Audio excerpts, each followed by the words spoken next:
over 3 billion people use WhatsApp, Facebook, and Instagram.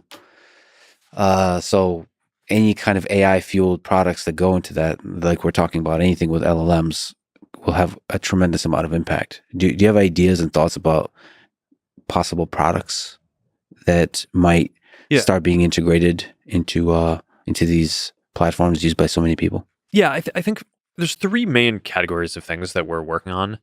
Um, the first that I think is probably the most interesting is there's this notion of like you're going to have an assistant or an agent who you can talk to. And I think probably the biggest thing that's different about my view of how this plays out from what I see with OpenAI and Google and others is, everyone else is building like the one singular AI, right? It's like, okay, you talk to ChatGPT or you talk to Bard or you talk to Bing.